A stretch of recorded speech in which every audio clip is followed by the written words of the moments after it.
उनको ये पूछा जाएगा कि आपका रिग्रेट क्या है। तो एक कॉमन रिग्रेट जो सब पेशेंट्स में कॉमन मिलता है कि सर काश हम लोग जल्दी आपके पास आ गए होते। तो ये कह देना कि इनफर्टिलिटी या निसंतानता की वजह सिर्फ फीमेल है, तो ये बिल्कुल मिथ्स हैं, ये बिल्कुल गलत है। इवन IVF इज़ नॉट कि कोई प्रॉब्लम है तो IVF किया जाता है, या अभी तो मेरी उम्र ही कुछ नहीं है, या मेरी जांचें नॉर्मल हैं। देखिए ऐसा नहीं है। जो मुस्कान आपकी ज़िंदगी में आने के लिए तैयार है, बस आपको एक कदम बढ़ाना है, बाकी सब चीज़ें डेस्टिनी में अपने आप होती चली जाएंगी। हेलो लखनऊ, स्वागत है आपका खुशखबरी का मंत्रा में, और मैं हूँ आपकी होस्ट मान्या।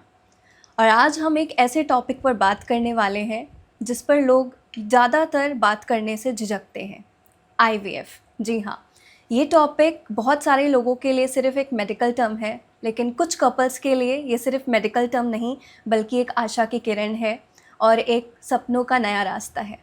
आज हम बात करेंगे IVF के बारे में और उसके मिथ्स के बारे में, और इस मिथ्स को क्लियर करने के लिए हमारे बीच में एक एक्सपर्ट मौजूद हैं जिनका नाम है doctor Pawan Yadav.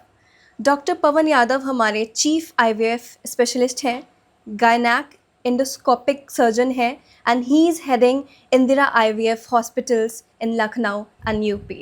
He is also carrying post of zonal director in Indira IVF group. So let's welcome Dr. Pawan Yadav. Hello sir, how are you? I am good dear, thank you You're so most much. welcome. Yeah. So बहुत ही basic question से start करते हैं sir आज की इस podcast को। तो basic सा क्वेश्चन हमारा ये है कि जैसा कि आप जानते हैं कि हमारे कुछ कपल्स हैं जो कि ट्राई कर रहे होते हैं बेबी को कंसीव करने का, but after some attempt they won't be able to conceive it, वो कंसीव नहीं कर पाते हैं और उन्हें चिंता होने लगती है कि अब क्या होगा। तो आपका इसमें क्या राय है, आप क्या कहना चाहेंगे उन कपल्स के लिए? यस, आफ्टर मैरिज कपल्स कुछ टाइम के लिए ट्राई करते हैं, नेचुरली दे ट्राई देमसेल्फ कि कंसीव नेचुरली हो जाए, एंड ये बनता भी है। एंड लेकिन कुछ टाइम के बाद यदि कंसीव नहीं हो पाता तो उनकी एंजाइटी बढ़ जाती हैं। उसके बढ़ने के कारण है कि जनरली जो इवन घर पे या ही क्वेश्चन पूछने लग जाते हैं कि भाई हाँ आगे क्या क्या प्लानिंग है। इवन अपना सोशल प्रेशर, फैमिली प्रेशर जो रहेगा, दैट धीरे धीरे कपल्स वो उसको they take as an stress और एंजाइटी एंड ऑल। तो इसके लिए घबराने वाली कोई बात नहीं होती है। तो ऐसे कपल्स, ये कहा जाता है इनफर्टिलिटी की डेफिनेशन उसे कहा जाता है जहाँ कपल्स की शादी को 1 साल या उससे ज़्यादा हो चुका है और still they are trying to have babies but still they are not having. और ऐसे कपल्स जिनकी शादी थोड़ी ज़्यादा लेट एज में हुई है, जहाँ महिला की उम्र 35 या 35 से ज़्यादा है, and they have already 6 month हो चुके हैं, जहाँ कंसीव नहीं हो पा रहा, तो यही इसी को अब हम लोग इन मेडिकल टर्मिनोलॉजी में इनफर्टिलिटी कहा जाता है। तो इन कपल्स को एक यही एडवाइस रहती है कि they should reach to infertility expert, जहाँ जाते ही वो उनकी कुछ बेसिक जांचें की जाती हैं कपल्स की, एंड जांचें कपल्स दोनों की होनी चाहिए, it's mandatory, so that we get to know, हमें पता रहे कि दिक्कत कहाँ है। इन जांचों में बेसिक जांचें होती हैं, कपल्स के ब्लड टेस्ट रहेंगे, और फीमेल्स का एक अल्ट्रासाउंड या जिसे ट्रांसवेजाइनल सोनोग्राफी कहा जाता है, एंड मेल की जांचों में उनका सीमेन एनालिसिस किया जाता है। इन बेसिक रिपोर्ट्स के बाद में हम लोगों को, डॉक्टर्स को ये पता लग जाता है कि हाँ where the defect lies and all. मान लीजिए कुछ समस्याएं हैं जिनका बेसिक समस्याएं हैं जो कि मेडिकली ही ट्रीट कर सकते हैं, तो उनका सोल्यूशन हम लोग सिंपल मेडिसिन से, या कुछ प्रॉब्लम छोटी है तो IUI, या जहाँ लग रहा है कि कुछ ऐसी समस्या है जिसका समाधान IVF से ही संभव है, तो वहाँ IVF की विधि का सहारा लिया जाता है। और अल्टीमेटली एक कपल्स जो टाइमली रिपोर्ट करते हैं, तो वो rather than wasting their time, वो टाइमली अपना ट्रीटमेंट करवा के अपनी ज़िंदगी में उन बच्चे ले सकते हैं। It's not a difficult task, but sometime it is been observed कि वो कपल्स बैठे रहते हैं, दे बीन लाइक वो अननेसेसरी उनका स्ट्रेस लेवल भी बढ़ता रहता है, and they are not doing any steps, and वो एक जो एंजाइटी है वो धीरे धीरे वो एंजाइटी धीरे धीरे डिप्रेशन या बाकी चीज़ों को रूप ले लेती है। Right. So doctor, what do you think that what would be the right time to consult the doctor? Like आपको क्या लगता है कि कितनी जल्दी हमें डॉक्टर को कंसल्ट कर लेना चाहिए? एटलीस्ट आई विल से कि शादी को 1 साल हो, जहाँ महिला की उम्र यंग है, जहाँ शादी महिला की उम्र या कपल की एज यंग है और शादी को 1 साल से ज़्यादा हो चुका है, और they are not using any kind of contraceptive method and still they are not getting conceived, तो they should reach to doctor.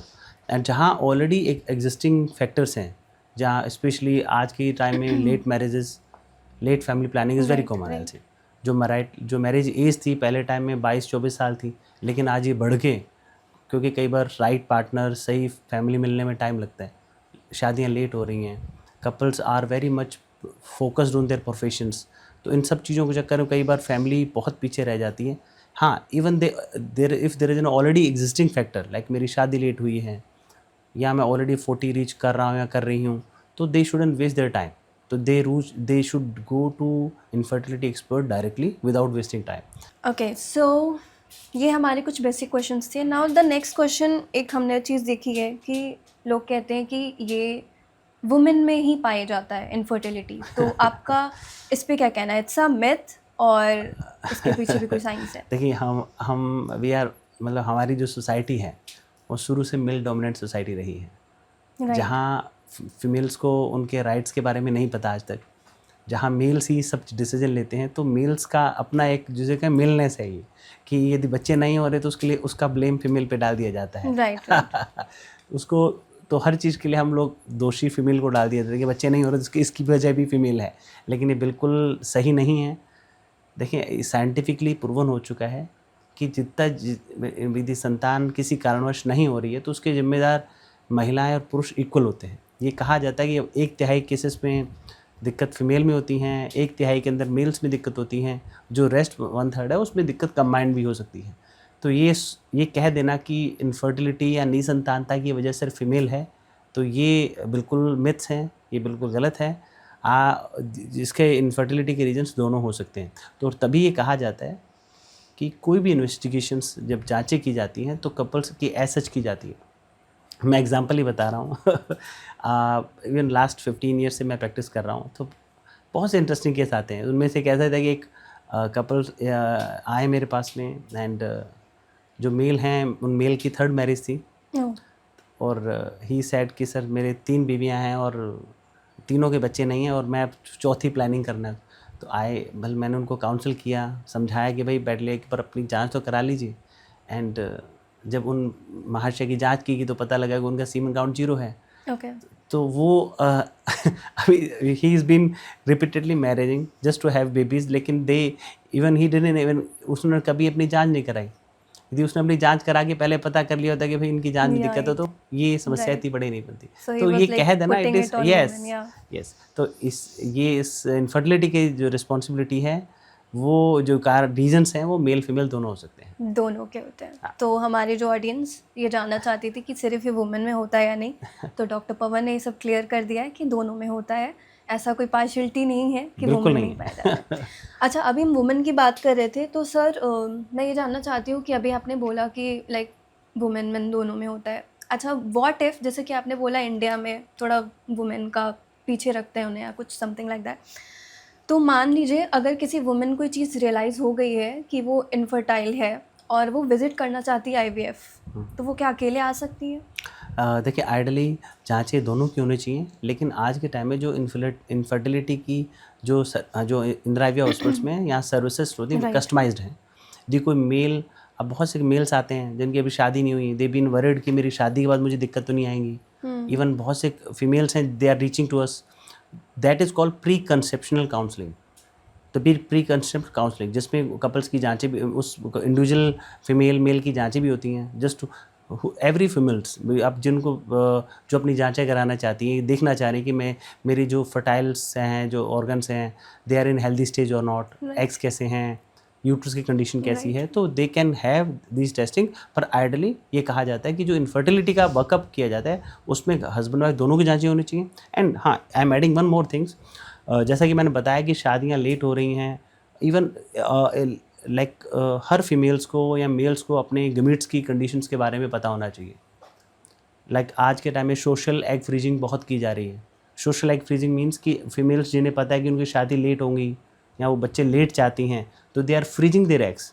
वो इवन इनफैक्ट बहुत सी फीमेल्स हैं जो शादी से पहले अपने एग फ्रीज कर रही हैं।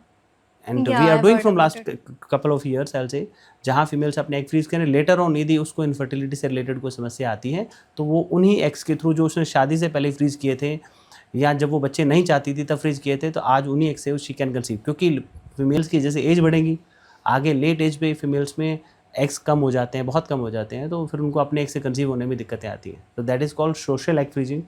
ये आज के टाइम में काफ़ी प्रचलित है, आपने सुना भी होगा। Yes. कितने कब जो सेलिब्रिटीज़ हैं इनके भी बच्चे इसी टेक्निक के थ्रू हो रहे हैं। Yes, yes, I have heard तो about it's a very nice move. And ऐसे कपल्स, ऐसी जहाँ मान लीजिए कपल्स में किसी तरह का ये कहें कि किसी तरह की न्यूप्लास्टिक कंडीशंस, कैंसर वैंसर हो, यंग एज में आप डायग्नोज हो जाते हैं, तो they are freezing their gametes. Right. तो कोई भी कपल हैं उनको अपनी जांचें करवा सकते हैं, लेकिन इंडिविजुअली भी हम जांचें करते हैं। उन जांचों से करके उस पर्टिकुलर पेशेंट्स के कंडीशन कैसी है उनके बारे में बता सकते हैं। राइट, तो बेसिकली आपका कहना है कि अकेले आया जा सकता है, बिल्कुल। लेकिन अगर हस्बैंड वाइफ दोनों आते हैं तो दैट ज़्यादा वुड अच्छा बी रहेगा। Better. Yes. Right, okay.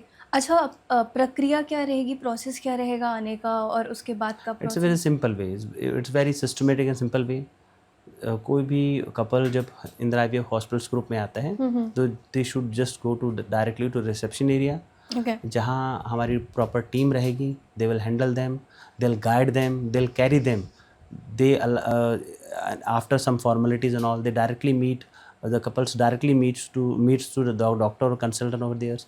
Doctor से मिलने के बाद में उनकी बेसिक्स क्वेरी सॉल्व की जाती हैं और कुछ ही देर में उनकी जांचें होने शुरू हो जाती है। जांचों की रिपोर्ट्स आते ही कपल्स को उनकी कंडीशंस के बारे में एक्सप्लेन किया जाता है और आगे का ट्रीटमेंट डिसाइड करके कपल की काउंसलिंग की जाती है और अकॉर्डिंगली ट्रीटमेंट स्टार्ट हो जाता है। So it's like easy peasy. It's a very Exactly, yeah. simple way and a single step. Yes. Right. So my next question is, semen analysis में आप मुख्य रूप में किन चीज़ों को देखते हैं? पहली तो चीज़, ये सीमेन एनालिसिस कहाँ किया जाता है। लाइक आई टोल्ड यू, ऐसे कपल्स जो किसी भी तरह की अनफर्टिलिटी जिनको फेस हो रही है और जहाँ कपल की जांचें की जाती हैं, तो हस्बैंड्स के अंदर, हस्बैंड्स के सीमन की कंडीशंस, सीमन में स्पर्म की कंडीशंस को पता करने के लिए हस्बैंड सीमन एनालिसिस किया जाता है। इट्स अ सिंपल वे, जहाँ पहली बात कि हस्बैंड को आइडियली ये कहा जाता है सैंपल देने से पहले मिनिमम 2 दिन का और मैक्सिमम 7 डेज़ का गैप रखना चाहिए आइडियली सैंपल देते समय। जब सीमन सैंपल की जांच की जाती है तो आधे घंटे पौने घंटे में इसकी रिपोर्ट आ जाती है, जिसमें देखा जाता है कि सीमन में स्पर्म्स का नंबर क्या है और उनकी मोटिलिटी क्या है और वायबिलिटी, या कहें कि उनकी मॉर्फोलॉजी कैसी है। एज जो रिसेंट WHO क्राइटेरिया है, नॉर्मल काउंट कहा जाता है जब हस्बैंड के सीमन में 15 मिलियंस पर ml या उससे ज़्यादा स्पर्म काउंट हैं, तो ये कहा जाता है कि नॉर्मल काउंट है। और मोटिलिटी शुड बी एटलीस्ट 40%, यानी कि उनमें से जो 15 मिलियन पर ml स्पर्म्स हैं उनमें से 40% स्पर्म मोटाइल होने चाहिए। एंड मॉर्फोलॉजी कहा जाता है कि इस उनमें आइडियली यदि 100 स्पर्म की जांच की जाए हर स्क्रीन में, तो उसमें कहा जाता है कि उसमें 4% स्पर्म बिल्कुल नॉर्मल होने चाहिए। तो this are the normal criteria जो मोस्टली कपल्स के अंदर हम जांच करते हैं। उसके अलावा यदि मान लीजिए समस्या कुछ हमें डाउट होता है तो एडवांस टेस्टिंग की जाती है, जिसमें हार्मोनल टेस्टिंग है, जेनेटिक टेस्टिंग है, there some kind of testing there also. Right. So my next question is, अगर इनमें से कोई एक कमज़ोर है तो इसके संभावित कारण क्या हो सकता है?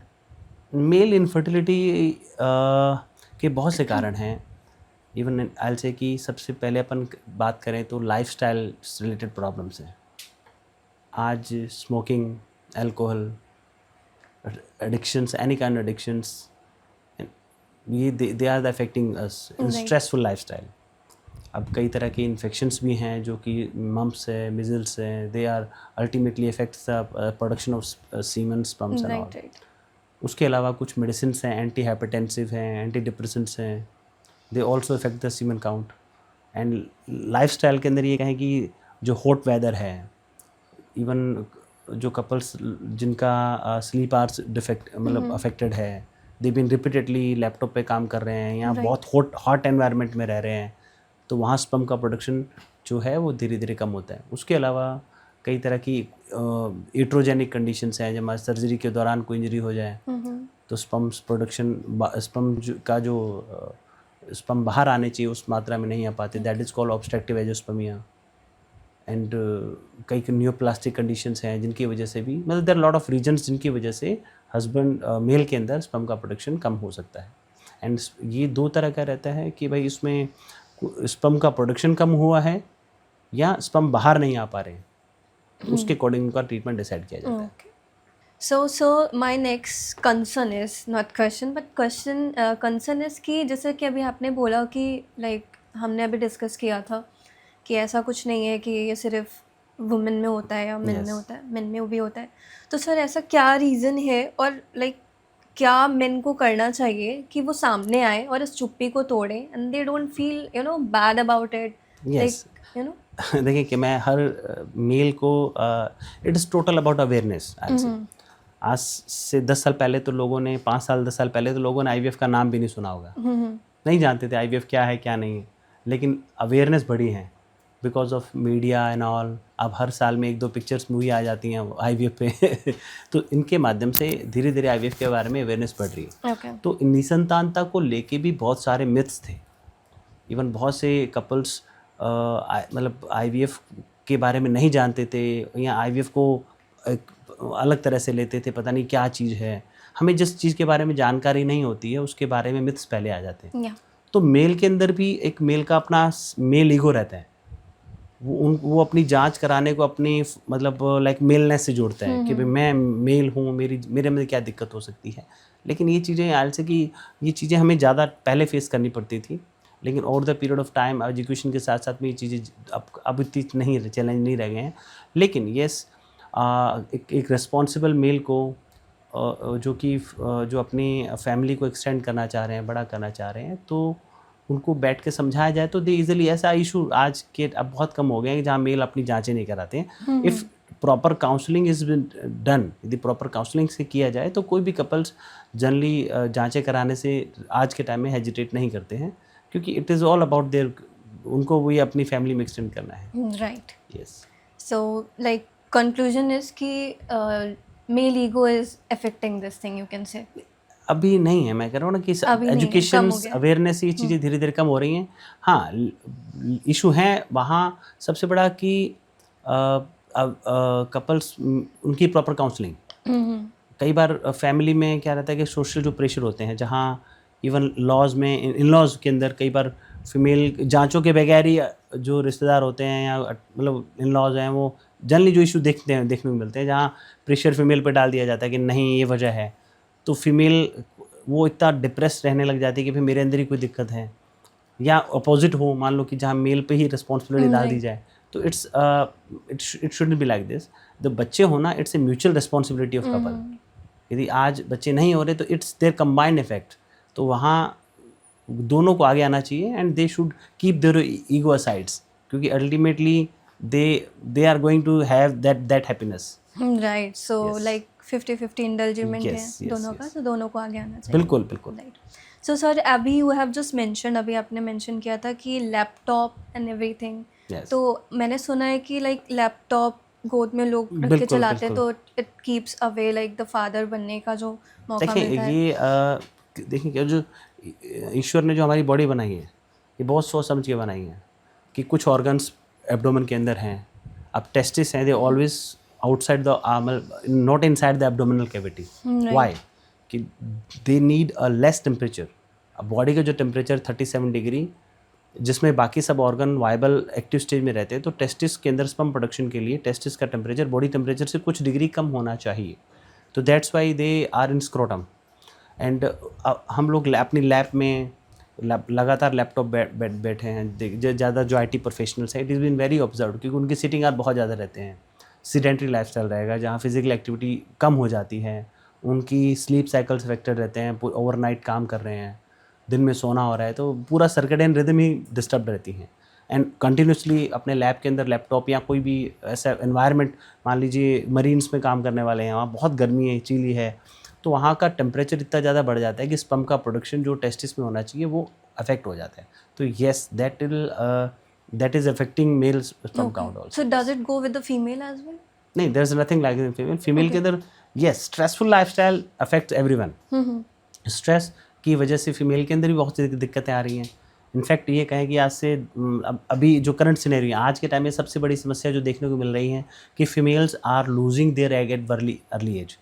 फीमेल्स के अंदर जो एग का जो डिप्लेशन था, जो एग्स कम होते थे, वो पहले क्वाइट लेटर एज में आते थे, लेकिन आज के टाइम में 22-24 साल, इनफैक्ट यंग एज के अंदर 26 साल 28 साल की लेडीज़ के अंदर भी एग्स बहुत कम हो जाते हैं, मतलब उनका AMH इतना लो हो जाता है। एंड आई सिंसियरली एक सजेशन मेरा आपके इस पॉडकास्ट के थ्रू रहेगा कि जैसे हम लोगों को ये पता रहता है कि मेरे अकाउंट में कितने रुपए हैं, हर बंदे को अपना बैंक बैलेंस पता है। तो a lady those who want to conceive, जिनको अपनी फैमिली कंप्लीट करनी है, उनको एटलीस्ट अपना एक सिंपल टेस्ट AMH, किसी डॉक्टर के पास भी जाने की जरूरत नहीं है, even they can get a simple test AMH at nearby clinic.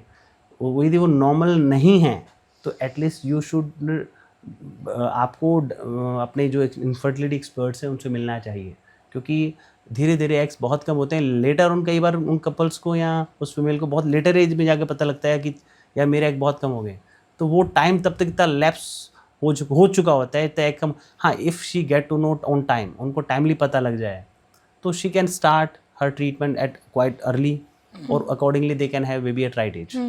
Right, yes. Okay. So my next question is, एक ऐसा मिथ जिसके बारे में पुरुष सच मानते हैं और इसलिए उन्हें लगता है कि उन्हें कोई इनफर्टिलिटी की समस्या नहीं है, ऐसा कौन सा मिथ है? हम लोग इस बारे में बात कर ही रहे हैं कि मेल का ईगो है, जो कई बार जांच कराने से हेजिटेट करते थे कि वो नहीं, मेरे अंदर दिक्कत नहीं हो सकती हैं, मैं बिल्कुल फिट हूँ। लेकिन over the period of time awareness से ये सब चीज़ें जा रही हैं, और equally they are coming, and it is all about counselling.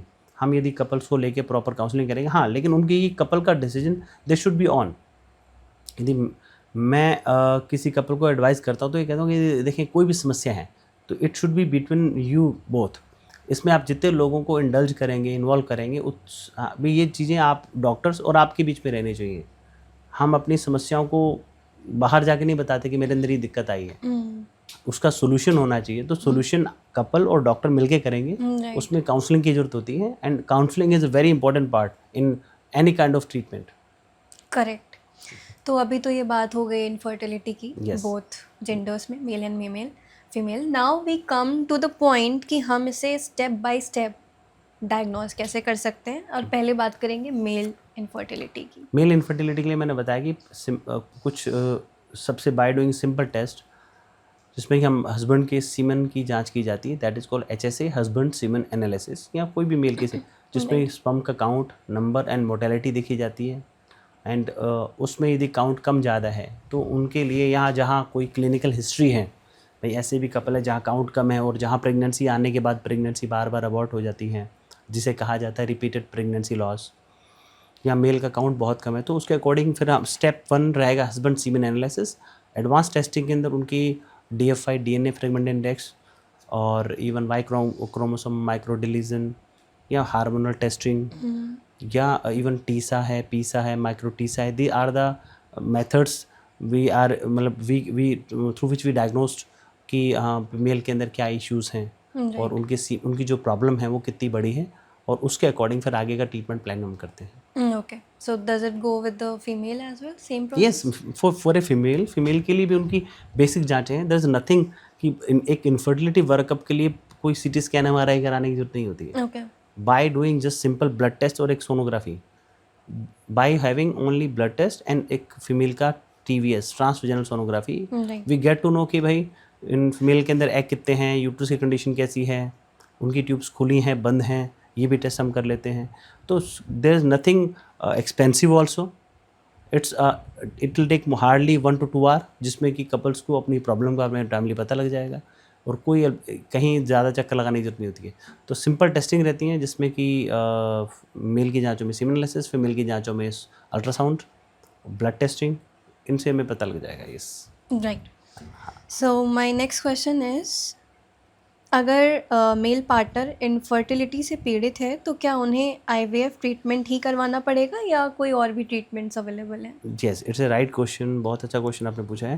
देखिए, मेल की जो प्रॉब्लम्स हैं उनको हम लोग कैटेगराइज करते हैं कि उनकी प्रॉब्लम कितनी बड़ी है ना। उनकी मान लीजिए कोई प्रॉब्लम सिंपल, कुछ काउंट कम है लेकिन मार्जिनली है, तो वहाँ कुछ सिंपल मेडिसिन भी ट्राई की जाती हैं। यदि काउंट जो इनिशियल काउंट मैंने बताया था कि हस्बैंड के अंदर नॉर्मल काउंट कितना होना चाहिए, 15 मिलियन पर ml से होना चाहिए। यदि काउंट नॉर्मल है और फीमेल की जांचें नॉर्मल है, तो initially we can try initially with some medicine also, कि कपल को टाइम दिया जाता है 3 to 6 मंथ के लिए कि they can try naturally also, या with ovulation induction also. But if an count is low, it's like suppose it's around 10 million या उससे ज़्यादा है, लेकिन नॉर्मल से कम है, तो यहाँ सिंपल तकनीक होती है जिसे कहा जाता है IUI, इंट्रा यूट्राइन इंसेमिनेशन। जहाँ ये है कि फ़ीमेल की जाँच यदि नॉर्मल है और मेल में सिर्फ काउंट कम है और वो नॉर्मल से थोड़ा सा कम है, तो वहाँ IUI की तकनीक, जिसे सिंपल शब्दों में कृत्रिम गर्भाधान कहा जाता है, वो ट्राई किया जाता है। ओके। उसमें हम फीमेल को कुछ मेडिसिन दी जाती हैं, जिसे कहा जाता है ओवुलेशन इंडक्शन एजेंट्स। उन दवाओं से फीमेल में एग ओवुलेट कराया जाता है। जब एग ओवुलेशन हो जाएगा तो उसी दौरान हस्बैंड के सीमन में से स्पर्म्स को अलग करके उनको फीमेल के यूट्रस में यानी गर्भाशय में इंजेक्ट किया जाता है, जिससे कि एग और स्पर्म के मिलने की जो प्रॉबिलिटी बढ़ जाती है और नेचुरली कंसीव करने के चांसेस बढ़ जाते हैं। तो this is called IUI, okay. Intra uterine insemination.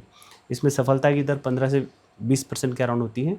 तो ऐसे कपल्स जहाँ फीमेल्स की जांचें नॉर्मल हैं, मेल की काउंट्स में कुछ कम ज़्यादा है, तो वहाँ इनिशियली 2-3 साइकिल IUI ट्राई किया जा सकता है। लेकिन यदि मेल का काउंट 10 मिलियन है से कम है या बहुत कम है, या बहुत से मेल है जहाँ कि इवन सीमन में स्पर्म काउंट 0 हो जाता है, ऐसे भी केसेस जिसे कहा जाता है मेडिकल टर्मिनोलॉजी में एजोस्पर्मिया। ओके। तो ऐसे कपल्स के लिए दे बीन लाइक होपलेस। ऐसे कपल्स जनरली बात करते हो, दे आर वेरी डिप्रेसिंग। वो अपनी रिपोर्ट्स दिखाने से भी एजिटेट करते हैं। They don't even share with any other. वो डॉक्टर से मिलेंगे तो दे कम एंड से प्राइवेटली, सर मेरे अंदर प्रॉब्लम है। तो आई एडवाइज देम कि ये चीज़ें इतनी इसके लिए घबराने वाली बात नहीं है। It's a very common problem nowadays and इसका इलाज है। इसका मतलब इस ट्रीटमेंट से ये वो कपल्स भी अपने ही स्पर्म से कंसीव कर सकते हैं। ओके। ऐसे मेल्स जिनमें स्पर्म का काउंट कम हो चुका है या ये कहें कि 0 भी हो जाए, तो भी आज IVF की विधि के माध्यम से दे can conceive through their own sperms. That technique call IVF या ICSI इन यानी इंट्रासाइटोप्लाज्मिक स्पर्म इंजेक्शन। IVF की लेटेस्ट टेक्निक को ही ICSI कहा जाता है। यानी ये कहें कि IVF और ICSI आर द सिनोनिमस, पर्यायवाची हैं, तो गलत नहीं है। तो IVF या ICSI के माध्यम से जहाँ हमें स्पर्म बहुत कम चाहिए होते हैं, IVF के अंदर हम लोग क्या करते हैं, I just briefly tell you about IVF यानी इन विट्रो फर्टिलाइजेशन या टेस्ट ट्यूब बेबी की प्रक्रिया, जिसमें कि मान लीजिए कोई कपल किन्हीं कारणों की वजह से नेचुरली कंसीव नहीं हो पा रहा है, या तो उनमें हम इस तकनीक का सहारा लिया जाता है। इस तकनीक के अंदर फीमेल को इंजेक्शंस लगाए जाते हैं, हार्मोनल इंजेक्शंस के माध्यम से। इंजेक्शन का मकसद ये रहता है कि हमें ज़्यादा से ज़्यादा एग निकालने हैं। अमूमन 8, 10, 15 एग निकाल लिए जाते हैं। इस प्रक्रिया को कहा जाता है oocyte पिकअप, यानी कि पिकअप करना। उसमें एक निडल की हेल्प से फीमेल के एग निकाल लिए जाते हैं। उन एग्स को लैब में हम लोग सेग्रीगेट करते हैं, अच्छी क्वालिटी के एग्स को अलग कर लिए जाते हैं। और 10-15 एग्स के लिए हमें 10-15 ही स्पर्म चाहिए रहेंगे। मान लीजिए सीमन में स्पर्म कम है तो भी काम चल जाएगा। यदि काउंट कम है, या मान लीजिए काउंट 0 हो चुका है, तो जैसा कि मैंने बताया कि एग्स को निकाल लिया जाता है। ऐसे पुरुष यदि सीमन में काउंट कम है तो भी 10-15 स्पर्म चाहिए। मान लीजिए काउंट 0 है तो there some surgical sperm retrieval techniques, यानी कि जिसे कहा जाता है टीसा, TC, माइक्रो टीसा, पीसा, यानी कि सिंपल सी तकनीक रहती है जिसमें कि हम नीडल की हेल्प से या वेरी स्मॉल इंसिजन की हेल्प से उनके टेस्टिस से स्पर्म डायरेक्टली एक्सट्रैक्ट कर लिए जाते हैं। तो यानी कि हमें IVF की टेक्निक में ये हेल्प मिल जाती है कि जहाँ नेचुरली कंसीव करने के लिए स्पर्म्स मिलियन में चाहिए, लेकिन IVF के थ्रू कंसीव कराने के लिए if we required only few number of sperms that usually वो हमें सीमन में मिल जाते हैं, नहीं मिलेंगे तो स्पर्म टेस्टिस से निकाल लिए जाते हैं और एम्ब्रियो बाहर लैब में बना लिया जाता है। और उन एम्ब्रियो को लेटर ऑन बाहर लैब में ग्रो करते हैं ब्लास्टोसिस तक, और उन 5वें दिन तक, और उन एम्ब्रियो को सही टाइम पे आने पे महिला की बच्चेदानी में इम्प्लांट कर दिया जाता है। तो ऐसे कपल्स जहाँ काउंट्स कम हैं या कोई मेल की समस्या है तो इनका ट्रीटमेंट पॉसिबल है। तो ऐसे मेल्स को हेजिटेट होने की ज़रूरत नहीं है। उनको किसी तरह का ये अपने आप में इन्फीरियरिटी कॉम्प्लेक्स नहीं आना चाहिए कि मेरे अंदर समस्या है। देखिए, समस्याएं कोई भी हैं। आप एक बात बताएं, हमें आज मान लीजिए किसी को हार्ट की समस्या होती है या किसी का एक्सीडेंट हो जाता है, तो उसको हम बड़ी से बड़ी जगह लेके चलते हैं कि भाई जल्दी जल्दी पहुँचो वहाँ पे, उनको कुछ भी हो जाएगा। लेकिन इनफर्टिलिटी सी चीज़ है जहाँ मान लीजिए फीमेल पीड़ित है या मेल है, तो वो अपनी समस्या को लेके बैठा रहता है। वो आपस में कपल्स के बीच में इतना गैप आ जाता है कि they don't discuss in between, आपस में भी डिस्कशन नहीं करते वो। There should be someone those who can guide them कि भाई तुम जाओ, और समस्याएं हैं तो उसका इलाज भी है, लेकिन उस समस्या को लेके बैठे रहते हैं। और वो समस्या इतनी बड़ी नहीं है, लेकिन जो टाइम उसको सोचते सोचते वो निकाल देते हैं, उसमें अपना समय और पैसा जो ख़राब करते हैं, टाइम, वो टाइम वापस नहीं आएगा। कहने का समस्या है कि कोई भी समस्या इतनी बड़ी नहीं है जिसका इलाज नहीं है, बशर्ते कि हम सही समय पे सही जगह पहुंच जाए।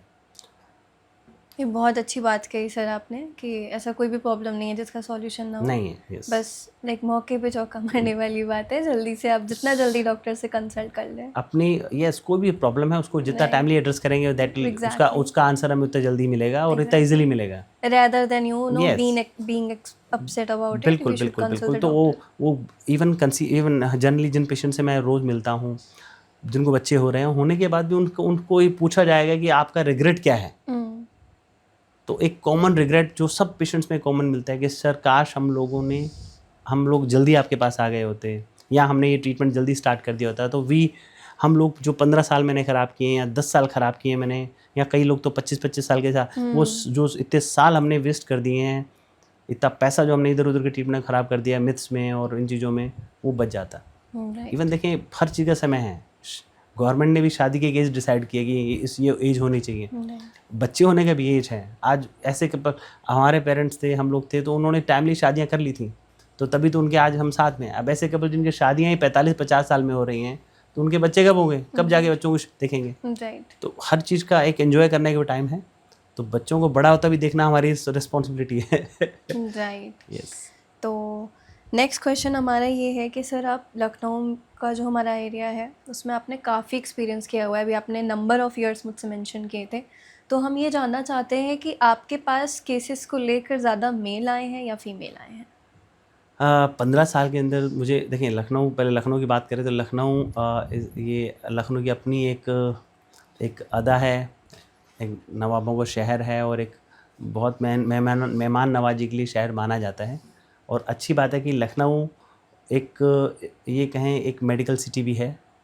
अब लखनऊ यूपी की एक जो ट्रीटमेंट है, जो मरीजों के लिए एक ऐसा तीर्थ की तरह है कि बहुत बड़ा ड्रेनिंग एरिया है, जहाँ नियर बाई डिस्ट्रिक्ट्स के पूरा एरिया यहाँ ड्रेन करता है। तो एक इट्स ए मेडिकल हब, जहाँ जो समस्याएं जिनका इलाज पहले जिन समस्याओं के लिए लोगों को दिल्ली मुंबई जाना पड़ता था, अब उन सब का इलाज यहाँ है, जिसमें IVF की सर्विसेज भी हैं। तो आज IVF जो टेस्ट ट्यूब भी सर्विसेज हैं, तो ये लखनऊ इस क्षेत्र के अंदर एक जाना माना गढ़ है। और as a Indira IVF Lucknow we are the market leader, we are in this practice. तो ये काफ़ी बड़ा सेंटर है जहाँ all kind of facilities, world class facilities available हैं। तो ऐसे कपल्स को मेरा मानना है कि जो क्वेश्चन था आपका कि हम लोगों को कपल्स को काउंसलिंग करने में आज दिक्कत नहीं आती है। कपल्स आते हैं, they understand their problems. Yes, initially there were a problem, जिनको समझाना पड़ता था कि भी दिक्कतें हैं, लेकिन सच में इसमें अवेयरनेस का, सोशल मीडिया का सबका इफेक्ट पड़ा है। कपल्स जो आज पूरी मेडिकल फेटर्निटी पेशेंट्स यहाँ भी जो रेफर करती हैं कि वहाँ जाइए, वहाँ पे यदि मेरे को घर में किसी का इलाज करवाना है तो दे पर्टिकुलर रेफर दैट कि आप इंदिरा IVF जाइए, वहाँ आपका ट्रीटमेंट हो जाएगा, क्योंकि they trust that we built over the period of time. अभी नंबर्स नियर अबाउट्स हज़ारों लाखों में ऐसे कपल्स हैं जिनको यहाँ से बच्चे हुए हैं। तो दैट इज़ आवर स्ट्रेंथ। लोगों में इतना विश्वास है। आज ये कहें कि जब भी IVF का नाम लिया जाता है तो Indira IVF as a synonymous जाना जाता है। तो लोग कहते हैं कि IVF करवाना है तो इंदिरा में जाना चाहिए, क्योंकि that trust we built up there. तो उसका बेनिफिट ये है कि कपल्स जब आते हैं तो उनको ये भरोसा रहता है कि we are at right place, हम सही जगह पे हैं, और उनकी प्रॉपर काउंसलिंग की जाती है bye expert doctors and all. जब उनको प्रॉपर वे में समझाया जाएगा तो कोई भी कपल्स जनरली हेजिटेंट नहीं होता है, उनकी प्रॉब्लम को एड्रेस किया जाता है। नहीं। सो माय पॉइंट वाज कि अभी तक आपके पास जो केसेस आए हैं उसमें मेल ज़्यादा देखने को मिले हैं या फीमेल ज़्यादा देखने को मिले हैं, एज पर योर एक्सपीरियंस? मैं फिर कहूँगा कि ये फीमेल हैं। ये ईश्वर ने, ऊपर वाले ने महिला को बहुत एक अलग से पावर दी है, that is called sixth sense. एक महिला को बहुत जल्दी पता लग जाता है कि मतलब ये देयर समथिंग प्रॉब्लम जिसका हमें टाइमली इलाज कराना चाहिए। तो हमेशा आई ऑलवेज से कि ये महिला के एफर्ट्स रहते हैं कि जो ये फैमिली आगे बढ़ती हैं। मेल्स आर देयर, मेल्स हमेशा रहेंगे, सपोर्टिव रोल में रहेंगे, लेकिन इट इज़ ऑलवेज फीमेल्स जो रहती हैं, जिनको पता है कि मुझे ट्रीटमेंट से बच्चा लेना है, तो they convince their husband, their families. कई बार पार्टनर समझदार है तो they all come together and all. कई बार फैमिली पूरा आती हैं कि sir now we want to have babies. तो it is always female efforts जो कि ये जिनकी वजह से फैमिलीज एक्सटेंड करती हैं। right. मेल को रियलाइज़ होता है बच्चे चाहिए, लेकिन वो क्वाइट काफ़ी लॉन्ग, फीमेल्स को बहुत अर्ली एज में पता लगता है, लेकिन मेल्स को रियलाइज़ होता है कि फैमिली एक्सटेंड करनी चाहिए, लेकिन कई बार उनको लेट एहसास होता है। Right. तो ये पार ईश्वर ने फीमेल को दी है, तो it's always their efforts, Like they initiate a lot. they of initiate things, the yeah. problem. Yes. Okay. So now we have talked about the male infertility. हम लोगों ने मेल की बात कर ली है, Yes. अब हम बढ़ते हैं आगे फीमेल इनफर्टिलिटी की तरफ। तो बिल्कुल। सर उसके लिए आपका क्या कहना है? देखिए, female infertility it's a very wide subject, और हमें we will try to summarise it. मैं कोशिश करूँगा कि मैं कम टाइम के अंदर कुछ जितना से ज़्यादा एक्सप्लेन कर सकता हूँ मैं करूँगा। फीमेल इनफर्टिलिटी इसके बारे में बहुत बात होती है। अक्सर मैंने जैसे बताया कि फ़ीमेल को ही रिस्पॉन्सिबल माना जाता है, एंड हमारा जो कल्चर है, हमारी फैमिलीज़ में हमारा जो कल्चर है, ये उसमें एक महिला का महत्व बहुत ज़्यादा है। हमारी मदर, हमारी सिस्टर, क्योंकि फीमेल जो होती हैं वो उस फैमिली का एक सूत्रधार होती है, जो पूरी फैमिली को बनाए रखती हैं। बच्चे कंसीव करना, डिलीवर करना, बच्चों को बड़ा करना, it's a more of a responsibility we always put on female. Right. तो फीमेल और फीमेल ऐसी हैं जो कि सबसे ज़्यादा हेल्थ पॉइंट से देखें तो सबसे ज़्यादा उपेक्षित होती हैं। हम फीमेल की हेल्थ के बारे में बहुत कम बातें करते हैं इन जनरल सेंस। इवन बच्चे वाली समस्या तो है ही, इसके अलावा भी एक सिंपल प्रॉब्लम, एनीमिया भी बड़ी प्रॉब्लम होती है फीमेल के लोगों की, ब्लड टेस्ट नहीं होते। तो इनफर्टिलिटी के लिए मैं हमेशा मेल सोसाइटी को या फैमिली को हमेशा ये रिक्वेस्ट करता हूँ कि हमें अपनी घर की फीमेल्स को, उनकी प्रॉब्लम्स को बहुत टाइमली एड्रेस करना चाहिए, सो दैट कि समस्या बड़ी बनने से पहले उनको हम एक राइट ट्रीटमेंट के माध्यम से उनको सही उनकी समस्या का इलाज हो पाए। तो इनफर्टिलिटी को ऐड करते हैं।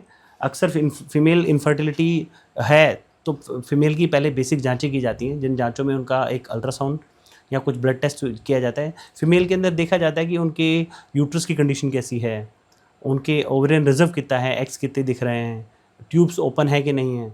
तो ये सब कुछ जांचों से क्लियर हो जाता है कि फीमेल में प्रॉब्लम है कि नहीं। यदि उनकी जांचों में कुछ हमें अलग लग रहा है कि हाँ स्टेप 1 में दिक्कत है, तो आगे कुछ नेक्स्ट एलिबरेटिव जांचें की जाती हैं। Okay, right. So like I used to know a couple जो कि हमारे नेबर में ही रहते थे, and they used to go through PCOD. Yes, PCOD. And उनका लाइक कंसीव करना बिल्कुल इम्पॉसिबल हो गया था, but later on I remember that they went for IVF and now you won't believe they have a very healthy baby. It's nice. Yeah. I'll say PCOD है, endometriosis है, fibroids हैं, low ovarian reserve हैं, there are a lot of problems the female having.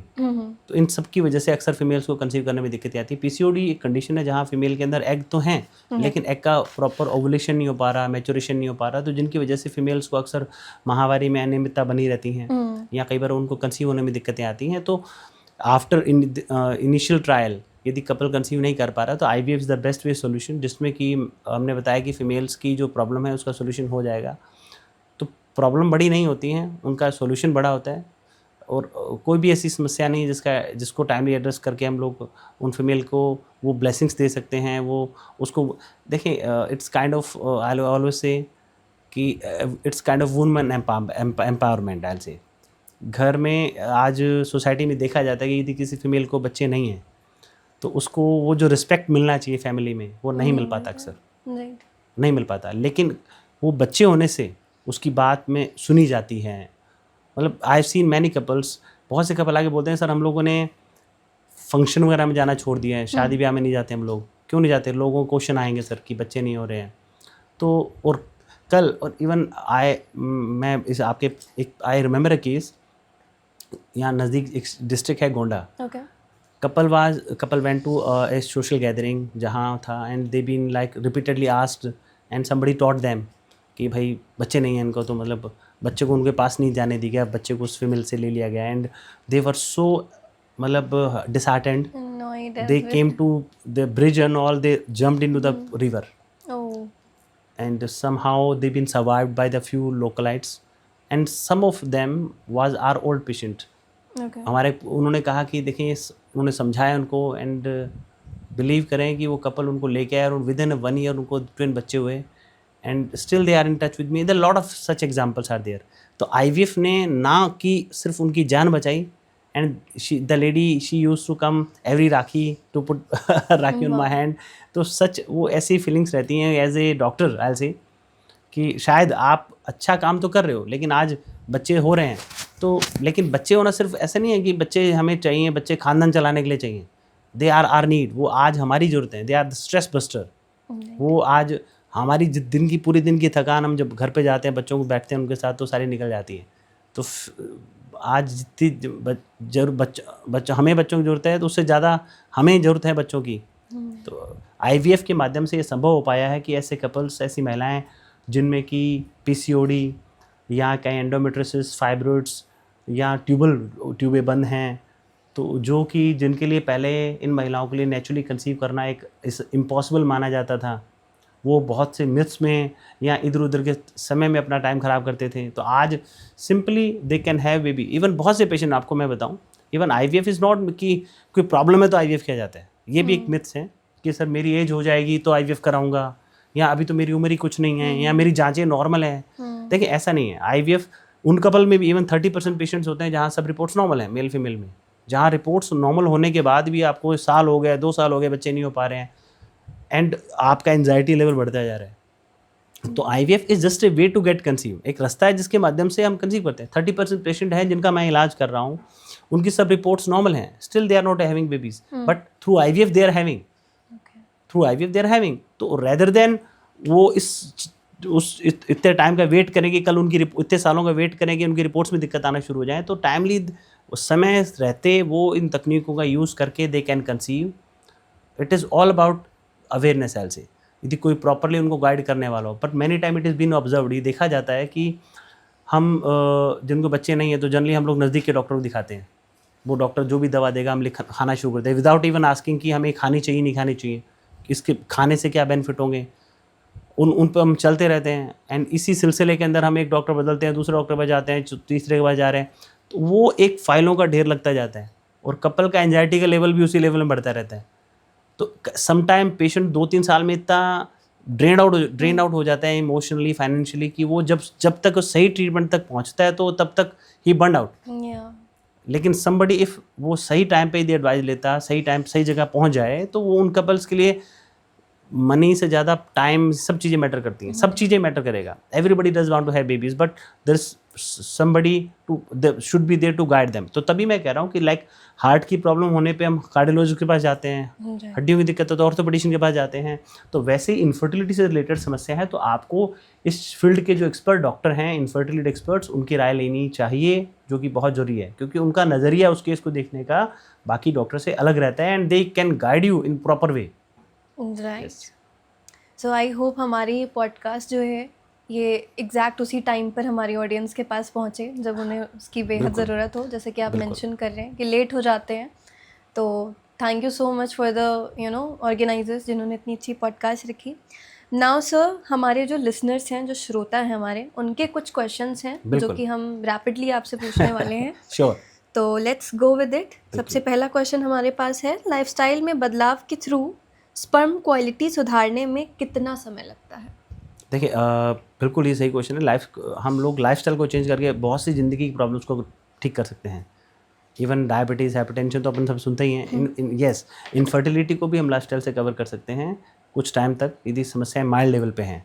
तो sperm का जो production होता है that take around 72 days, मतलब मोटा मोटा समझिए कि 3 महीने का समय लगता है। यदि आज स्पर्मेटोजेनेसिस होता है, जो स्पर्म बाहर निकल रहा है सीमन में, तो 3 मंथ पहले का है।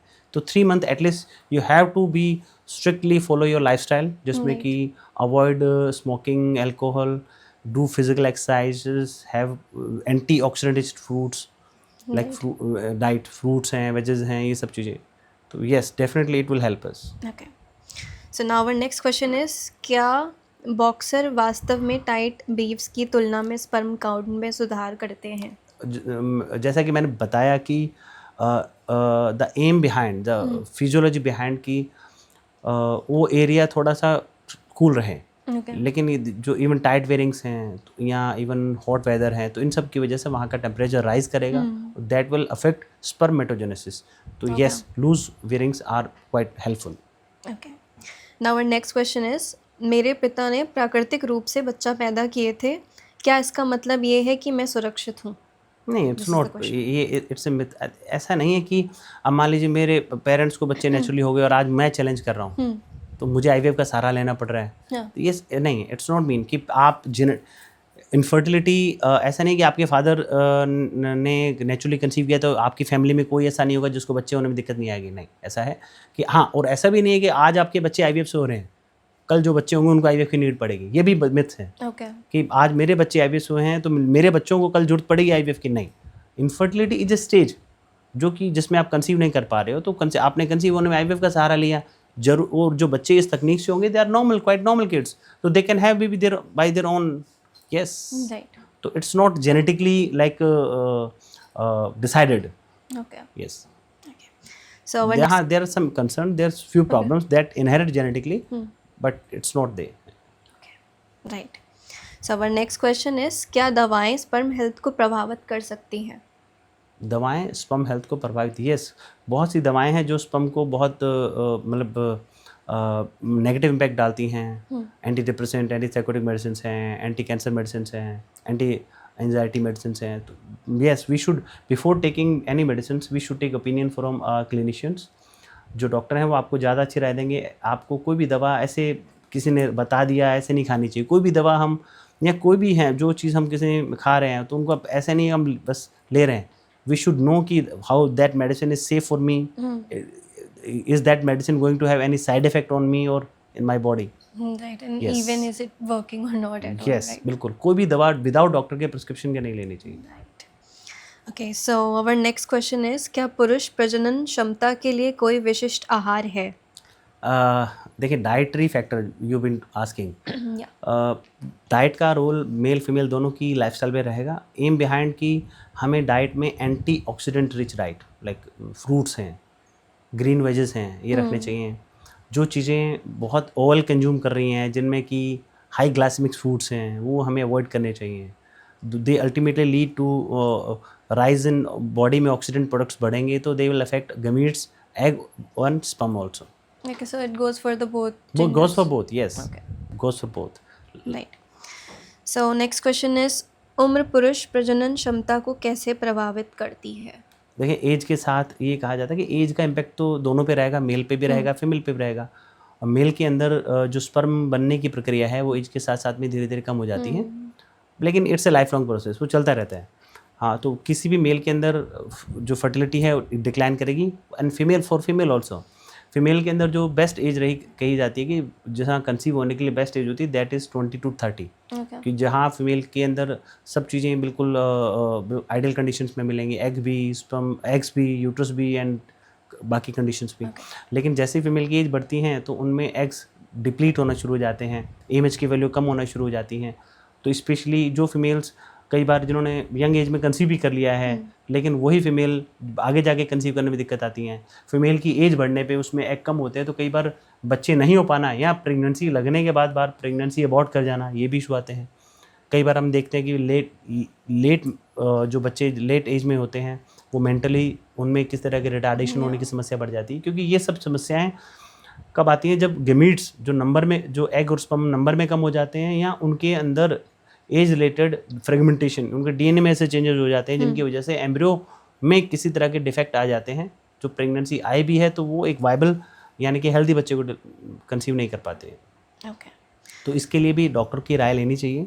यदि आपकी एज बढ़ भी गई है और आप बच्चे चाहते भी हैं तो भी आपको एक बार अपने जो इन्फर्ट एक्सपर्ट हैं उनसे मिलके हाउ टू प्रोसीड, आपको किन किन चीज़ों को ध्यान रखना है कंसीव करने से पहले और कंसीव होने के बाद में, वो आपको एक बेहतर तरह से समझा पाएंगे। ऑलराइट, सो हमारा अगला क्वेश्चन है कि क्या साइकिल चलाना प्रजनन क्षमता को प्रभावित कर सकता है?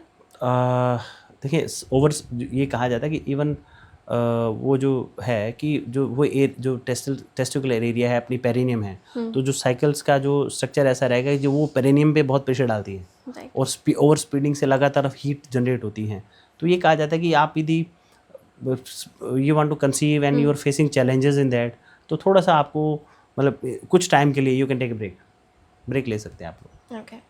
इवन फॉर जिमिंग ऑल्सो, जो जिम में ओवर वर्क कर रहे हैं, बहुत ज़्यादा वेट बेयरिंग करते हैं, मसल्स वो हाइपरट्रॉफी के लिए, तो दे मसल, इवन मसल जब जितने भी मसल जब टोन होती हैं तो उसमें प्रोटीन टूटती हैं, तो भी बॉडी में ऐसे चीज़ों का मात्रा बढ़ जाती हैं जो कि स्पर्म के लिए अच्छा नहीं माना जाता है। तो आपको you can, I am not saying कि आप साइकिलिंग मत कीजिए या जिमिंग मत कीजिए, but if you are facing some challenges तो then you should to break या उसकी इंटेंसिटी को कम कर दीजिए। Okay, so our next question is कि मेल फर्टिलिटी के लिए इक्सी के साथ आईवीएफ की सफलता का क्या दर है? यस, जैसा कि मैंने बताया कि आईवीएफ की ही लेटेस्ट टेक्निक है जिसे इक्सी कहा जाता है, और इसमें संभावनाएं बहुत बढ़ जाती हैं। ऐसे मेल फैक्टर में कई बार मेल जो रीजन्स हैं जिसमें स्पर्म काफ़ी कम हो चुके हैं, जहाँ की कन्वेंशनल आईवीएफ के अंदर जो फर्टिलाइजेशन की चांसेस होते हैं वो कम हो जाते हैं। लेकिन इक्सी के अंदर हम क्या करते हैं कि एग स्पर्म को डायरेक्टली एग के अंदर रिलीज़ किया जाता है, तो फर्टिलाइजेशन की टेक्निक होती है जिसे कहा जाता है इक्सी। तो इक्सी से एग और स्पर्म के मिलने के चांसेस बढ़ जाते हैं, यानी फर्टिलाइजेशन रेट बढ़ जाएगी तो एम्ब्रियो अच्छे बनने के चांसेस बढ़ जाएंगे, तो ऑब्वियसली सफलता के दर काफ़ी बढ़ जाते हैं। Right, so our next question is IUI IVF से पहले एक गारंटेड स्टेप है और सभी को इससे करवाना चाहिए? नहीं, आईयूआई जैसा कि आपको हम लोग डिस्कस कर रहे थे, आईयूआई एक बेसिक टेक्निक है जो कि basically meant for the couple, ऐसे कपल जिनकी शादी को ज़्यादा टाइम नहीं हुआ है, पहली बात। दूसरा, फीमेल की सब जांचें नॉर्मल हैं, जहाँ फीमेल की जांचें की गई हैं जिसमें एग अच्छे हैं, ट्यूब्स भी ओपन हैं, यूट्रस भी अच्छी कंडीशन में, और मेल के अंदर जो सीमन का काउंट है वो 19-20 कम ज़्यादा है, मतलब थोड़ा सा बहुत कम ज़्यादा है। जो नॉर्मल काउंट 15-20 मिलियन होना चाहिए, उनमें कम हो गया, मान लीजिए 10 मिलियन है, तो वहाँ आईयूआई किया जाता है। लेकिन यदि किसी कपल में पहले से डायग्नोस्ड फैक्टर है कि मान लीजिए किसी महिला के अंदर कोई फैक्टर, ट्यूबें बंद पड़ी हैं, या महिला में एग नहीं है, या एग का नंबर कम है, या मेल के अंदर काउंट ऑलरेडी 10 मिलियन से कम है, 5 मिलियन से कम हो चुका है, या एजोस्पर्मिया है, तो ऐसे कपल्स के अंदर कपल्स को आईयूआई से कोई फ़ायदा नहीं होगा। हाँ, यदि ऑलरेडी डायग्नोस्ड फैक्टर है जो कि आईवीएफ, जहाँ आईवीएफ इंडिकेटेड है, तो वहाँ आईयूआई कराने से कोई मतलब नहीं है। हाँ, लेकिन जहाँ मेल में कुछ 19-20 की दिक्कत है, फीमेल बिल्कुल ओके है और शादी को ज़्यादा टाइम नहीं हुआ है, तो वहाँ आईयूआई ट्राई करना चाहिए। लेकिन जहाँ ऑलरेडी एग्जिस्टिंग है तो वहाँ we should go directly for IVF in those cases. Right, so our next question is नियमित पीरियड्स का मतलब है कि आप फर्टाइल हैं? नहीं, मिथ्स है। कि पीरियड रेगुलर आना ये दिखाता है कि पेशेंट में ओवुलेशन प्रॉपरली हो रहा है। महिलाओं के अंदर क्या रहता है कि हर साइकिल में एग का रिलीज़ होना, और एग रिलीज होने से बॉडी में प्रोजेस्टेरोन हार्मोन लेवल बढ़ना शुरू करता है, जिसकी वजह से पीरियड रेगुलर आते हैं। तो यदि किसी महिला में माहवारी नियमित रूप से आ रही है तो मीन्स उसमें ओवुलेशन प्रॉपर हो रहा है, बट ये उसकी फर्टिलिटी उसके अंदर वो कंसीव कर पाएगी नहीं, पर उससे नहीं होती। मान लीजिए किसी महिला की ट्यूबें बंद पड़ी हैं, ओवुलेशन हो रहा है, लेकिन खाली ओवुलेशन होने से फर्टिलाइजेशन तो नहीं हो रहा, ट्यूबें बंद पड़ी हैं, तो ट्यूब्स बंद होने की वजह से महिला नेचुरली कंसीव नहीं कर पाती। या मान लीजिए किसी मेल के अंदर, उसके मेल पार्टनर के अंदर स्पर्म का काउंट बहुत कम है, तो वो एग रिलीज होने, ओवुलेशन होने के बाद भी कंसीव नहीं कर पाएंगे। या उनके यूट्रस में कुछ समस्याएं हैं, तो इन समस्याओं के रहते वो कपल कंसीव नहीं कर पाता है। तो नियमित माहवारी आना ये उस महिला की फर्टिलिटी से रिलेट नहीं करता है, ये सिर्फ बताता है कि उस महिला में ओवुलेशन प्रॉपरली हो रहा है। So it's a total myth. It's total myth, yes. Okay. Now our next question is, क्या बार बार गर्भपात को इनफर्टिलिटी माना जाता है? इसका क्या कारण है? देखिए बार बार गर्भपात या जिसको रिकरेंट प्रेगनेंसी लॉस RPL कहा जाता है, इनफर्टिलिटी है जहाँ कपल कंसीव नहीं कर पाते। जहाँ कपल कंसीव नहीं कर पा रहा है उसको कहा जाता है इनफर्टिलिटी। लेकिन ऐसे कपल भी आज के टाइम में ओपीडी में बहुत देखने को मिलते हैं कि जहाँ वो उनकी प्रॉब्लम रहती है, सर प्रेगनेंसी तो आ जाती है लेकिन बच्चा ख़राब हो जाता है बार बार। वो अमूमन दूसरे महीने पे, तीसरे महीने पे, वो या किसी का 6 मंथ पे। तो उन कारणों को जानना बहुत ज़रूरी है। इनफर्टिलिटी और रिकरेंट प्रेगनेंसी लॉस अलग अलग चीज़ें होती हैं। रिकरेंट प्रेगनेंसी लॉस, यदि किसी कपल के अंदर बार बार प्रेगनेंसी अबॉर्ट कर रही है तो उसके कारणों को पहले समझाएगा। इसमें एक बहुत बड़ा कारण, यदि प्रेगनेंसी फर्स्ट ट्राइमेस्टर पहले 1-2 महीने, 2-3 महीने में ख़राब हो रही है तो उस फीमेल के अंदर वो जो ये रीजन माना जाता है जेनेटिक, यानी कि वो जो एम्ब्रियो जो उनकी यूट्रस में आ रहा है तो इट कुड भी उस एम्ब्रियो में दिक्कत हो, या उस महिला के गर्भाशय में कोई दिक्कत हो, जैसे मुलेरिन एनोमली कहा जाता है, कई बार महिला की बच्चेदानी की बनावट ऐसी होती है, वो छोटी होती है या उसका कुछ हिस्सा डेवलप नहीं हुआ होता है, तो जिनकी वजह से प्रेगनेंसी आई और अबॉर्ट कर गई। या थर्ड फैक्टर इम्यूनोलॉजिकल माना जाता है कि कई बार बॉडी की इम्यूनिटी उस एम्ब्रियो को रिजेक्ट कर देती है। मतलब जैसे ये एग्जांपल से मैं आपको बताऊं तो जैसे किसी के अंदर ऑर्गन ट्रांसप्लांट किया जाता है, तो बॉडी की इम्यूनिटी उस ऑर्गन को एक्सेप्ट भी कर सकती है, रिजेक्ट भी कर सकती है। तो इट इज़ सेम, जब महिला के अंदर एम्ब्रियो इम्प्लांट होता है तो उस फीमेल के लिए तो उस हस्बैंड के स्पर्म भी एक फॉरेन बॉडी है, उस स्पर्म से बना एम्ब्रियो भी एक फॉरेन बॉडी की तरह बिहेव करता है। तो इट इज़ बीन ऑब्जर्व्ड कि ऐसे कपल्स के अंदर कई बार यदि बार बार अबॉर्ट कर रहा है तो we should consider about the immunological effect also, कि वो महिला का शरीर या महिला की इम्यूनिटी उस एम्ब्रियो को रिजेक्ट कर रही है। तो वहाँ भी अलग थेरेपी है, that is called parental lymphocyte infusion या LIT टेक्निक, उसका सहारा लिया जाता है। और इवन यहाँ कुछ अलग तरह की कुछ जेनेटिक टेस्टिंग होती हैं जो ऐसे कपल्स में करनी चाहिए जहाँ रिपीटेड अबॉर्शंस हो रहे हैं। तो इंदिरा IVF के सभी सेंटर्स पे ये सब जेनेटिक की फैसिलिटी भी अवेलेबल है। ऐसे कपल्स जहाँ प्रेगनेंसी आने के बाद मतलब बच्चा बार बार अबॉर्ट कर रहा है या प्रेगनेंसी, उनकी भी सारी सुविधाएं इंदिरा IVF के सभी सेंटर्स पे अवेलेबल हैं। या ऐसे कपल जिनको पहले बच्चे में कोई, अपन देखते हैं किसी को भाई पहले बच्चे में ये फलाना दिक्कत थी, दे बीन स्केर्ड कि उनको दोबारा बच्चा लगने में वो डर जाते हैं जी। इवन वो डर जाते हैं कि दोबारा ये दिक्कत मेरे दूसरे बच्चे में ना आए।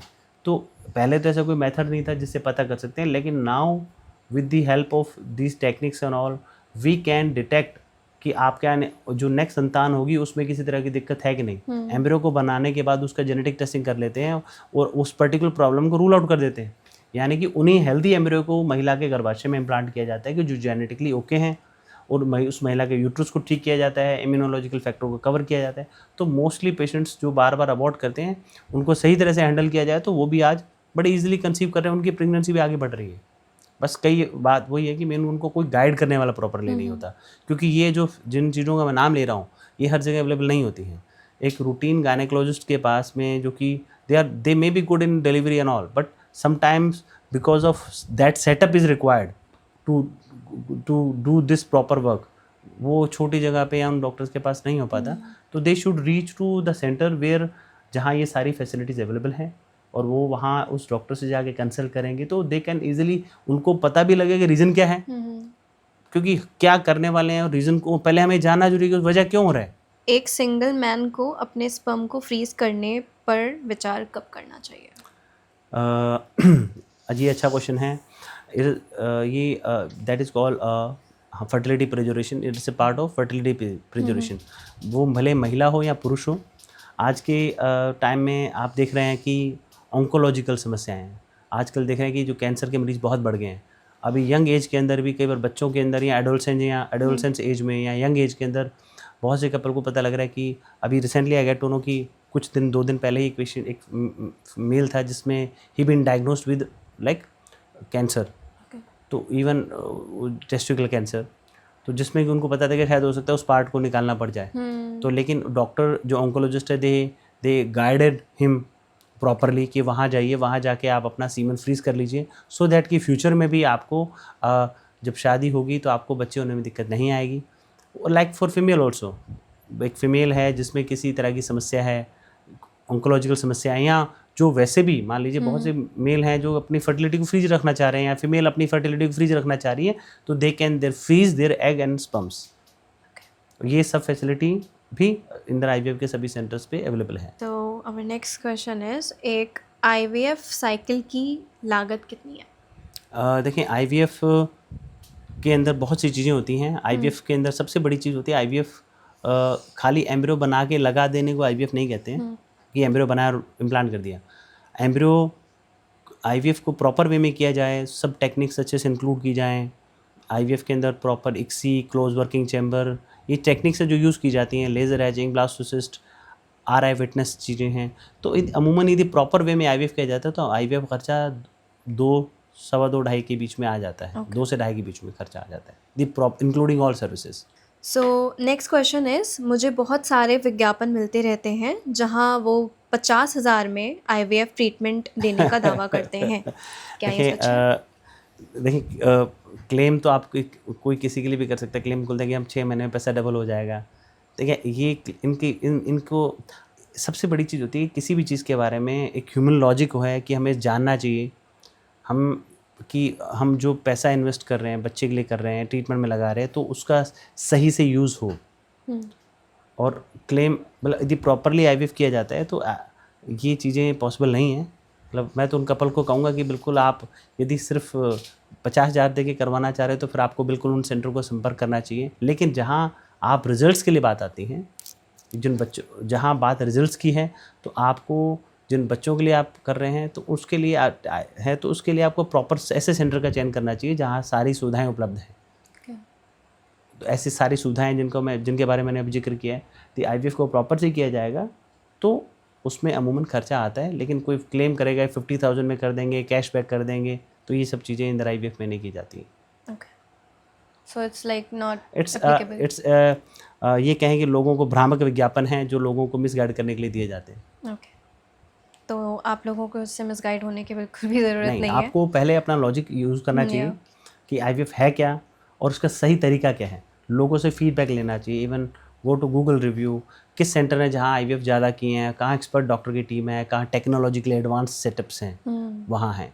तो रेदर देन वो 50,000 आप वेस्ट करें, उससे अच्छा है कि आप थोड़ा समय इंतज़ार करके आप अच्छी जगह पे आईवीएफ कराइए जहाँ उसका आपको रिजल्ट्स मिले। राइट। और हर चीज़ का एक क्वेश्चन आना चाहिए, वाई, कि हम इन्वेस्ट यहाँ क्यों करें और हमें कहाँ करना चाहिए। जब ये क्वेश्चन आप अपने आप से करेंगे तो आपको सही आंसर ऑटोमेटिकली मिल जाएगा।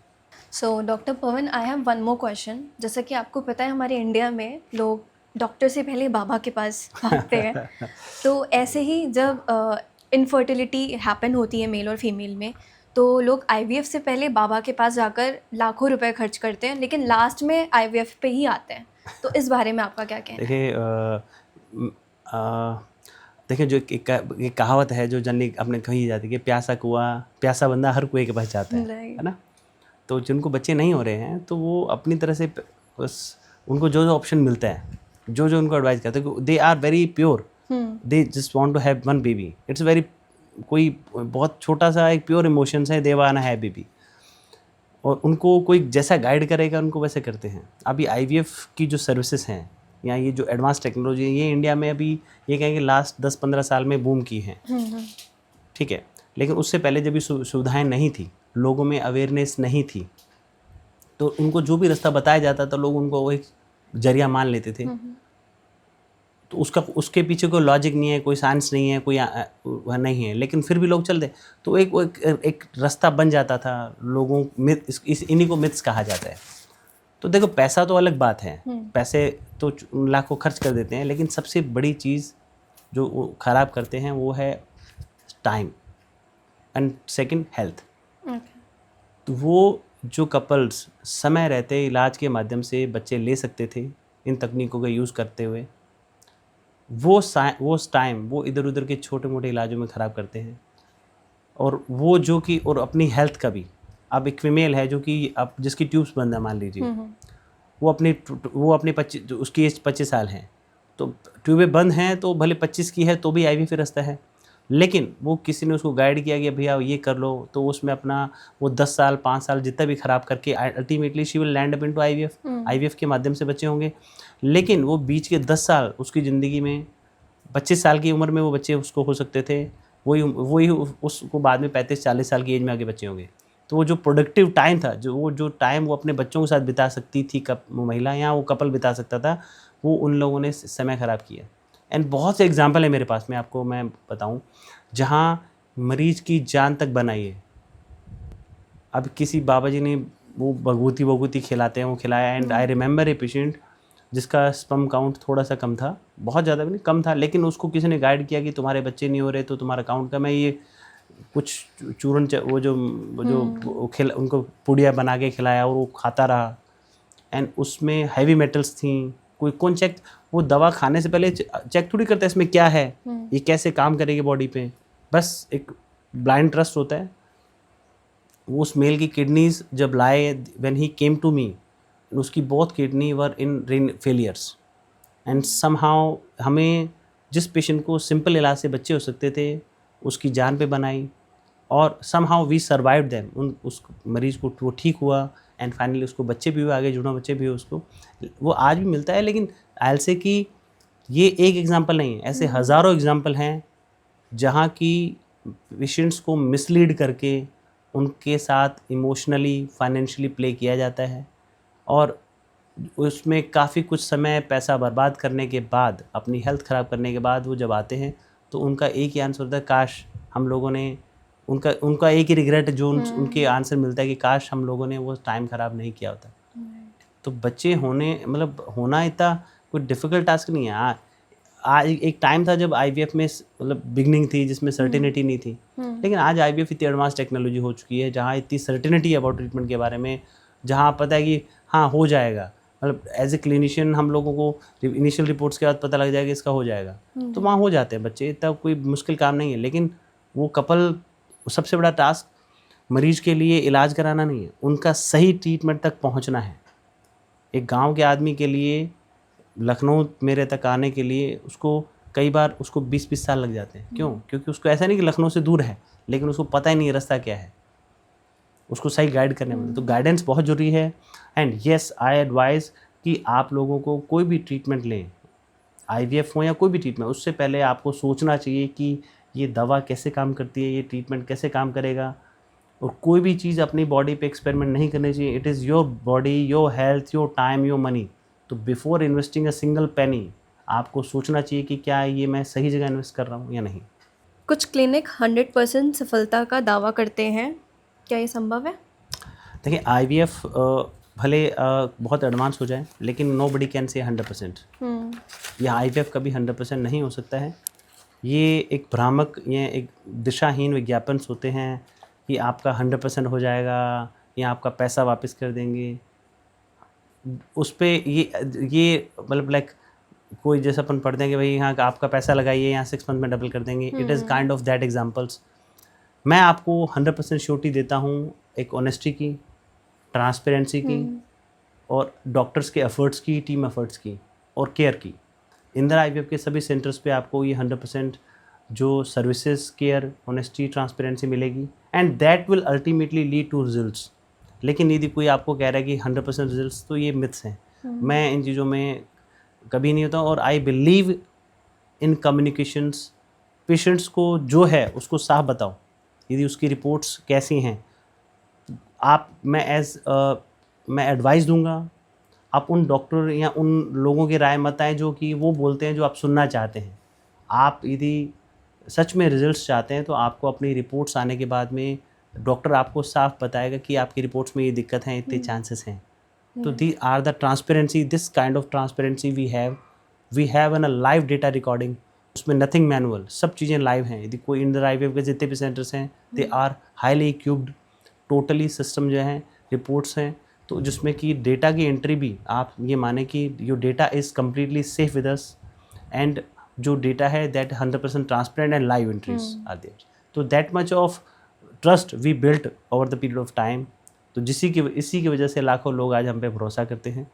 एंड दिस इज़ मैं इतना करने के बाद भी, after investing 15 year of my in practice, I can't say कि IVF is 100%। If somebody is saying तो इज़ अ फॉल्स नैरेटिव। आपको उनके बहकावे में नहीं आना चाहिए। Right, so we have one more question lined up. फिल्मों में सुना है आईवीएफ क्लिनिक्स में सैंपल्स मिक्सअप हो जाते हैं दूसरे कपल्स के साथ, ऐसा होता है? यस, वी वर टॉकिंग, अभी कुछ देर पहले बात कर रहे थे कि आज से 5 साल पहले लोगों ने आईवीएफ का नाम नहीं सुना होगा, लेकिन अभी मूवीज़ में इतना कुछ है कि at least by these movies and all they get to know about IVF. But देखें, आईवीएफ मूवीज़ में जो दिखाया जाता है सब सच नहीं होता है। मूवीज़ में तो सुपरमैन भी होते हैं, स्पाइडरमैन भी होते हैं तो वैसे ही जो मूवी में सब दिखाया जा रहा है वो सच नहीं होता है। ऐसा मैं आपको इसलिए कह रहा हूँ कि ये एक बहुत बड़ा मेडिकल लीगल इशू है कि यदि कोई कहे कि मेरे एग चेंज हो जाएंगे, स्पर्म चेंज हो जाएंगे, ऐसा नहीं होता है। ये एक बहुत बड़ी एक रिस्पॉन्सिबिलिटी है उस डॉक्टर के लिए, क्लिनिक के लिए। We are medical legally bound, nobody can even do that, even think so. And आपको एक बात भरोसे के लिए बता रहा हूँ कि इंदिरा आईवीएफ के जितने भी सेंटर्स हैं, they are equipped with RI witness technology. अभी होती क्या है भाई, आपके जो गमीट्स होते हैं, एग और स्पर्म होते हैं, जिन डिशेस में हैंडल की जाती हैं, वहाँ RF रेडियो फ्रिक्वेंसी कोड्स होते हैं, चिप्स होती हैं, जो कि ह्यूमन मिस्टेक्स को भी कम करती हैं। बाय मिस्टेकनली मान लीजिए किसी दूसरे का सैंपल अदर का आता है तो वो अलार्म बीप करता है, Okay. तो कभी भी ह्यूमन मिस्टेक से भी इस तरह का मिक्सिंग नहीं हो सकता है।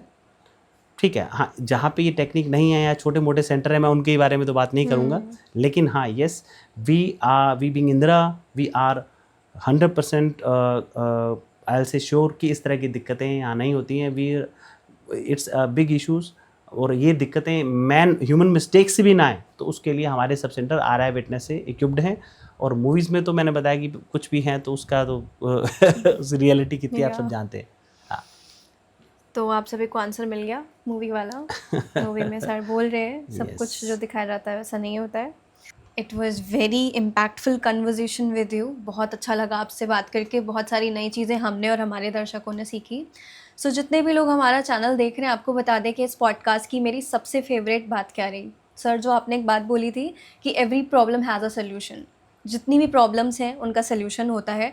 और हमारे दर्शक जो कि ये चैनल, जो कि ये पॉडकास्ट देख रहे हैं, उनसे हम रिक्वेस्ट करेंगे कि अगर आपका अपना कोई भी ऐसी किसी भी परेशानी से गुज़र रहा है, तो प्लीज़ आप उसमें झिझकिए नहीं, आगे बढ़िए और IVF से अपना ट्रीटमेंट करवाइए।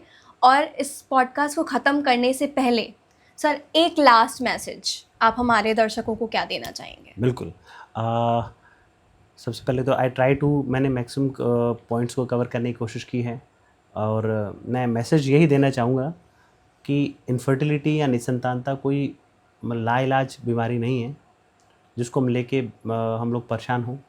कई बार क्या होता है, चीज़ें इतनी बड़ी नहीं हैं जिनको उनको हमें प्रॉपरली एड्रेस करनी पड़ता है, या हमें अपने परिवार में ही, हम अपने परिवार में कोई ऐसा कपल है या दंपति है जो कि इससे पीड़ित है, एंड वो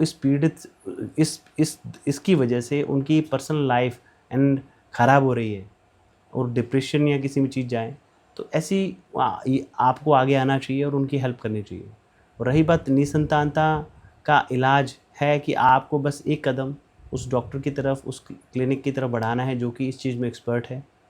यदि आपका एक सही कदम और आपकी ज़िंदगी में वो सब खुशियाँ जिनके लिए आप वेट कर रहे हैं, उन बच्चों की जो मुस्कान आपकी ज़िंदगी में आने के लिए तैयार है, बस आपको एक कदम बढ़ाना है, बाकी सब चीज़ें डेस्टिनी में अपने आप होती चली जाएंगी।